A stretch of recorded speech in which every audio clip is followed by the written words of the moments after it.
YMSI Paul hi ka hriat thei china chunin ramle hnam hmangai na lampang hlate tin engeni leng leng long lampang te a music video te an siam vele zo zo chu om thina chilo pang hoi chu ani deuh tlang pun ka hria pathian fak na hla ngo ngo te le a engeni van ram ngai na hla te ni emo khalam pang chi music video ran bo se tak ke chu hla ka hriat tlem wang le ka thlir tlem wang na pone nga kan hmu china chun kala hmu lowa alo om pal to point min lo ngai dam ula ka hrelo pal ani a milong e sakte u du chu ma hian ramlun south wayme zai polten zai on fa te lom na ni ti hla an sak kan ngai thadona hi pathian fakna hlan ni tura kan ngaia fi thi lalaro pari ren thei ti ania e lalaro pari chonin papari hla azai kan lo react sak to chatuan lalfa ti khami asakna kan react sak kha amma lalaro pari papari khan yem o ti mo poni sela a phurum ki sia ngai thang rinna in ka han thira van Jerusalem tharki chatuan lalfa ti asak kan react papari laro pari thokha kha ka chu an lo tiro a an hming lo in angan yang tun mi hi laro pari ren thei ania kan ham puinu ke ka una nu ni chu una nu changro I ona len dolin ka sia rinna in ka han thira van Jerusalem tharki boy na ten na chim phak lo in thol na khopui ani chun le jana to lo beram no bel engin khopui chunga en vele amoy amoy mange head voice mang thiam ve sai thiam puro o laro pari hem laro pari ren thei hi zai thiam pa ngai tak ani em azai thinem hei ngeni zai thiam pa ngai zai ve na sa hi a ang ka ti a onal tlat azai thiam ani hi nu hi mo on duam don ve o ti thole lok lai te kha amoy amoy mange o moi lu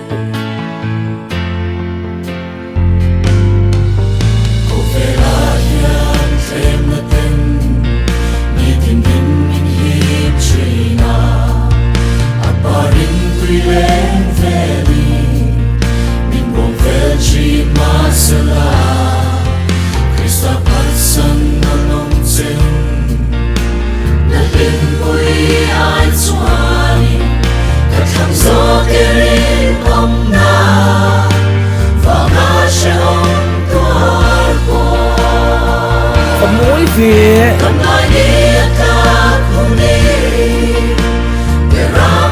lok o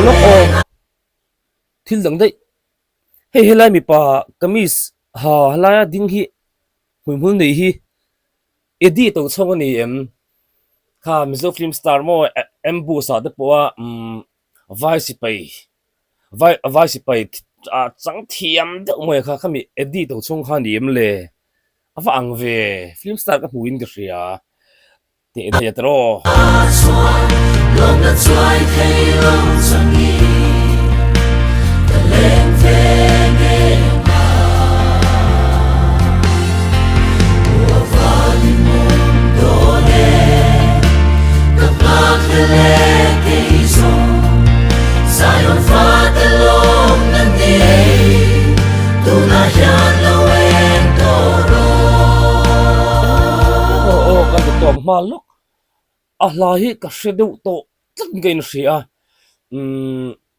nei kan kom chak lo ka hianin UPC kan uno UPC te biakin hi oma he mi la hi an saror that that zel tlat hian ka hria hei ka tan hian he Allah hrim hrim ami khwal lo wa hria tlat la kan nei chu Allah moi kho mi kha acha khatna khanin khovel parim tui moi la ten min hi ni tin min hiệp thina chumi aparim tui moi la te hi pa nge ni min lempil ai chuan ka chon lalpa ka thlanga ti lampang hoi deuh kha anin ka hria kan ring tu nun kong kal kong te kha nge ni harasat na kan ton dan kha aram ni chho zia doring ka hria a thu ka moi hle mai a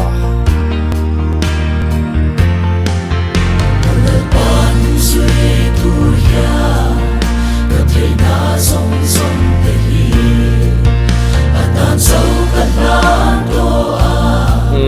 Cơ pat san le do do fa pason le to na wang Em ko thêm se harasat na eng po them se Ing la vang chua at ning avan chuanin Thiên in ring om ta ki Cơ tuar se la Cầm lại đi ta khuni Cơ tuar se Iwan duo at tak Cầm lại đi music video kami shoot laya mo okay amen hallelujah tia patling mi pa thei to phan a me chu dana va dang fe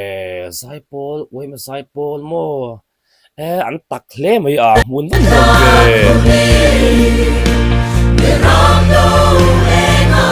chua nam lai ni la Xoay suin cây lâu chân đi lom na chuai thei lo sangin Em về nghe a bes pon nal aran no gal Mùa và tình mong đô đê Cấp bạc lê lê cây sông Zion và tê lông nà ni Tu na ya lâu em tô rô an van thia ve Tu na ya tua na te hi Kan ro quy na tur nên choang Đểkin thăm mà ni si lo a mel bo lu am nu te ve pa ni Ni tuar se la Krista vang tuar tu te Ta na lom na ni tu Chung tiang an cha tuan lên con A lâu em đón ta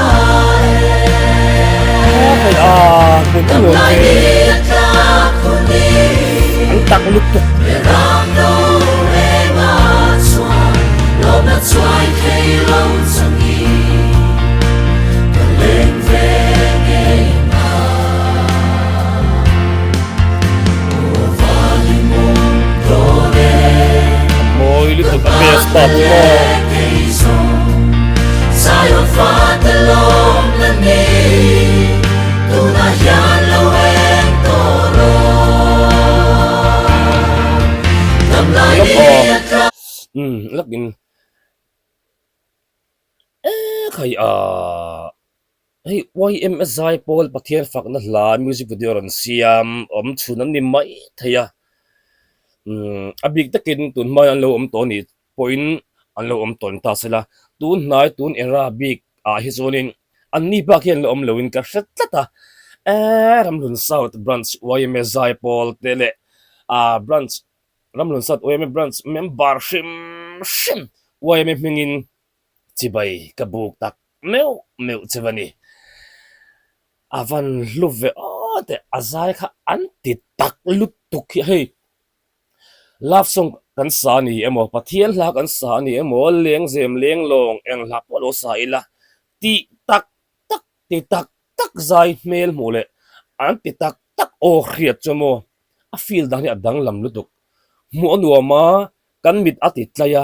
kan beng hi atitle ngeni beng hi aron no phui mu big mai ni mi an ne big ngoi ngoi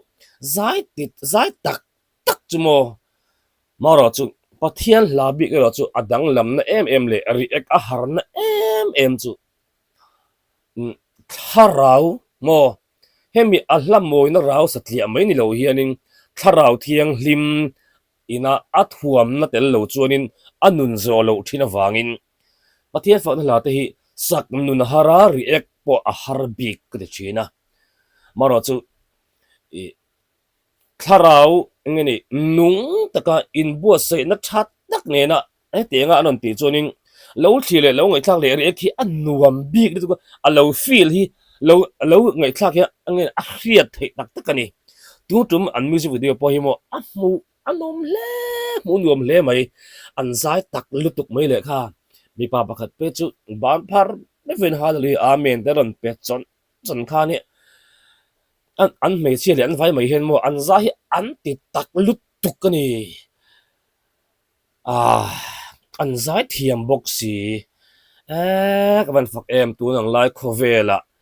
branch way me tiang tak mai pathian fak la music video yan bo sei thei hrim po hi ka riak lawang te ka van lau em ka fak tho chiu ni avan mu le ngai thak avan nuam em Zion Fatalom na ni Tunayan laweng toro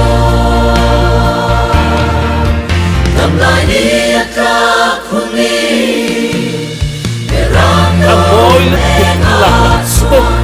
Long at suway kay long sangi ka thiam ve tep ko Galing vene lo ma chu thelo chen ka leng ve anga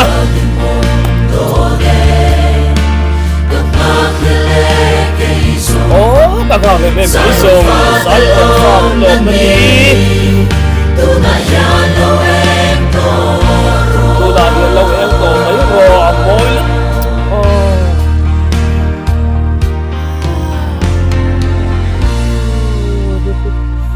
wara min la liam san lo lo Damlay ni at kakhuni Perang nong at suwan amoy lu tu Long at suway kay long sangi Galing vene ka thiam tep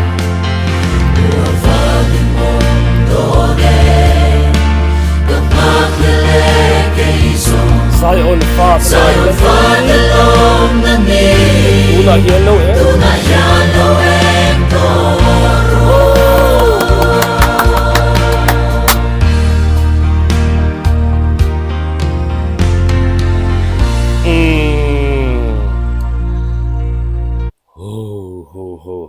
ho